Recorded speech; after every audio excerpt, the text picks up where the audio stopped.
మొత్తం ప్రజలంతా తిరగబడ్డారు. మొత్తం బీసీలు కాపులు ఇదంతా ఒక వర్గంగా అయిపోయిన నేపథ్యం. దాని ఇంపాక్ట్ 89 ఎన్నికల్లో తెలుగుదేశం పార్టీపై పడింది. అంటే తెలుగుదేశం పార్టీ నుంచి 89లో కాంగ్రెస్ పార్టీ అధికారంలో రావడానికి ప్రధాన ప్రాతిపదిక వంగవీటి మోహన్ రంగ హత్య. ఆ తర్వాత తదనంతర పరిణామాలు, తర్వాత కాపునాడు అంటూ కార్యక్రమాలు నిర్వహించడం, ఇవన్నీ కూడా పరిణామ క్రమంలో వచ్చేవి. అలాంటప్పుడు ఒక కాపు నాయకుడికి ముఖ్యమంత్రి కాంగ్రెస్ పార్టీ చేస్తుంటే అది వేరేగా ఉండేది. కానీ అప్పుడు కూడా ఇంకా అదే తీరుని వాళ్ళు కంటిన్యూ చేశారు. చివరి వరకు అవకాశాలు రావటం, మళ్ళీ వెనక్కి రావటం అంతా అయిపోయింది. ఆ తర్వాత పరిణామాల క్రమంలో ఆయన కాంగ్రెస్ పార్టీ నుంచి బయటకు వచ్చేశారు. మళ్ళీ 99లో కాకినాడ నుంచి తెలుగుదేశం పార్టీ నుంచి ఆయన ఎంపీగా గెలిచారు. మళ్ళీ పాత తెలుగుదేశం పార్టీకి వచ్చారు. అలా ఆ పరిణామ క్రమం కంటిన్యూ అయింది. మనం చూస్తే కాపు ఉద్యమంకి సంబంధించి కాపు కార్పొరేషన్ నిధులు విషయం కానీ, బీసీల్లో చేర్చాలన్న విషయంలో కానీ ఆయన తుది కంట వరకు పోరాడుతున్న ఏకైక నేత. మిగతా వాళ్ళందరూ కూడా కాగితంపులులే, మిగతా వాళ్ళందరూ కూడా పేపర్ టైగర్లే.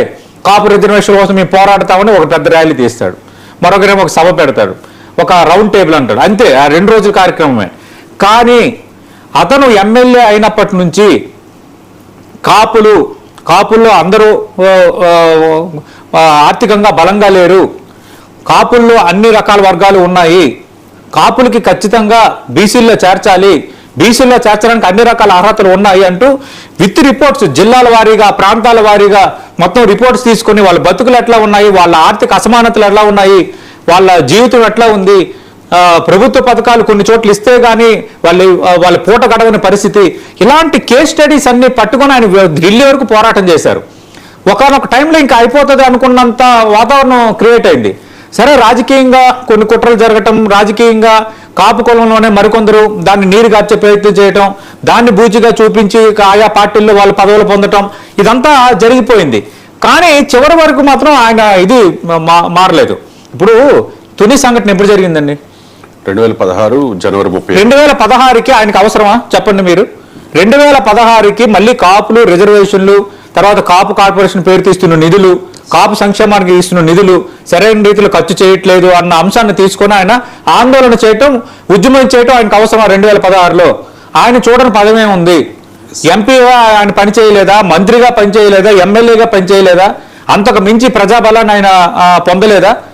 కానీ చివరి వరకు అంటే ఏంటంటే ఆయనకి ఇప్పుడు కూడా నాకు తెలిసి, నేను చెప్తున్నా కదండి, కాపులకి న్యాయం జరగలేదన్న ఒక అశాంతి కూడా ఆయన మదిలో ఉంది. అశాంతితో కూడా చనిపోయారు. అంటే దాని అర్థం ఏంటంటే అది మిగిలిపోయింది ఆయనలో. చనిపోయిన తర్వాత అది మిగిలిపోయినట్టే. ఎందుకంటే ఈ మాట అంటున్నానంటే, ఈ మాట ఎందుకు ఉపయోగిస్తున్నానంటే, చివరి శ్వాస వరకు ఖచ్చితంగా ఆయన కాపుల అభ్యున్నతి కోసం ఆలోచన చేశారు. అలా కొందరే ఉంటారు. అలాంటి అద్భుతమైన నేత, ఉద్యమ పందా ఉన్న నేత, చాలా వెస్టైల్టీ ఉన్న నేత. రెండోది ఒక ఎగ్జాంపుల్ చెప్పాలి. ఒకటి, సరే కాపు ఉద్యమం కోసం కష్టపడ్డారు, కాపు ఉద్యమ నేత అందాము. కానీ నిజంగా ఒక్క కాపు ఉద్యమ నేత అయితే అన్నిసార్లు ఎమ్మెల్యేగా ఎట్లా గెలుస్తారు? కాకినాడ ఎంపీ స్థానం నుంచి ఎంపీగా ఎట్లా గెలుస్తారు? ఈ కాంటెస్ట్ కూడా మనం మాట్లాడాలి. ఒక ఎగ్జాంపుల్ చెప్తాను. ఆయన అందరవాడు అనటానికి ఒక మంచి ఎగ్జాంపుల్. 2005లో ఈ పోలవరం ఎడమ కాలువ, పుష్కరం ఎత్తిపోతల ప్రాజెక్టుల కారణంగా ఈ ప్రతిపాడు ప్రాంతంలో వేలాది మంది రైతులు భూములు కోల్పోయే పరిస్థితి వచ్చింది. భూమి కోల్పోతే రైతు జీవితం కోల్పోతాడని ఒక స్టేట్మెంట్ చేశారు ముద్రగడ పద్మనాభం. సరే, స్టేట్మెంట్ చేశారు కదా, ప్రభుత్వ పెద్దలతో మాట్లాడతారేమో అని అనుకున్నారు. ఎందుకంటే 2004-05 ప్రాంతంలో రాజశేఖర రెడ్డి ముఖ్యమంత్రిగా ఉన్నారు. అయితే భూమికి భూమి అన్న ఒక నినాదాన్ని తీసుకుని ఒక చారిత్రక ఉద్యమాన్ని ముద్రగడ ప్రారంభించారు. అప్పుడే భూమికి భూమి, ఆయన ఇచ్చిన టైటిల్ కూడా భూమికి భూమి ఇచ్చారు. ఇచ్చిన తర్వాత అది ఒక రకంగా ఏం చేశారంటే, తన సొంత ఇంట్లోనే ఆమరణ దీక్ష ప్రారంభించారు. ఆ ఆమరణ దీక్ష ఏదో సరే, ముద్రగడ పద్మనాభం ప్రతిదాన్ని సీరియస్గా తీసుకుంటారు. ఒక ఆమరణ నిరాహార దీక్ష చేస్తారు, ఏమైద్దిలే అంటూ కొంత ప్రభుత్వం చూసి చూడనట్టుగా అనుకుంది. కానీ పరిస్థితి ఎలా ఉందంటే, ఆమరణ దీక్ష అనేది తన ప్రాణాలకు ముప్పు తెచ్చుకున్నంత వరకు పరిస్థితి వచ్చింది. ఏం చేశారంటే, ఆయన ఎప్పుడు ఆమరణ నిరాహార దీక్ష చేసిన కిర్లంపూడిలో తన నివాసంలో ఫస్ట్ తలుపేసుకుంటారు. తలుపేసుకుని ఒక కిటికీ ఓపెన్ చేసి ఉంచుతారు.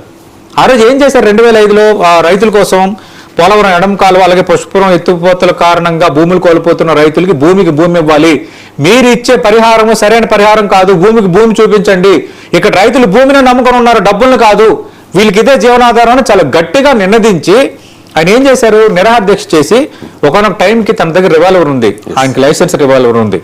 తన తల దగ్గర ఒక రివాల్వరు ఉంచుకొని పక్కన ఒక తుపాకీ ఉంచుకొని తన ఉద్యమాన్ని కొనసాగించారు. మీరు స్పష్టమైన హామీ ఇవ్వకపోతే నేను కాల్చుకుంటాను అంటూ బెదిరించారు. ఆ నేపథ్యంలో ఏమైంది, ఫైనల్గా ఆ సమస్య క్లియర్ అయింది. పరిహారంతో పాటు భూమి కూడా ఇవ్వాలన్న నిర్ణయానికి అప్పుడు ప్రభుత్వం వచ్చింది. అంటే how serious is about the issues, how serious is about the public issues, how serious about for public అనేది ఇంతకు మించిన ఎగ్జాంపుల్ ఉండదు.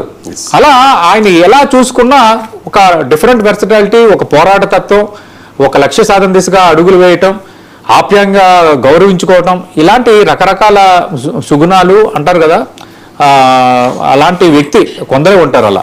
ఓకే, ముద్దగడ పద్మనాభం గారి గురించి చెప్పుకోవాలి అంటే సమయం సరిపోదు మనకి. చాలా విషయాలు ఉన్నాయి, దానిలో ఇంపార్టెంట్ విషయాలు మాత్రం మనం ఇక్కడ ప్రస్తావిద్దాం. అవును. అండ్ ఈరోజు చాలా మందికి ఒక అనుమానం వచ్చింది, నాకు కూడా వచ్చింది. మీరు క్లారిటీ ఇచ్చారు, మీరు ప్రేక్షకులు కూడా ఇవ్వండి. అంటే దహన సంస్కారాలు చేయాలి కదా, ఎందుకు ఖననం చేశారు అని చెప్పేసి. అండ్ ముద్దగడ పద్మనాభం గారు చనిపోయే ముందు కుటుంబ సభ్యులకు కొన్ని విషయాలు చెప్పారని, అంటే ఒక వీలునామా లాంటిది. ఆ వీలునామాలో ఏముంది?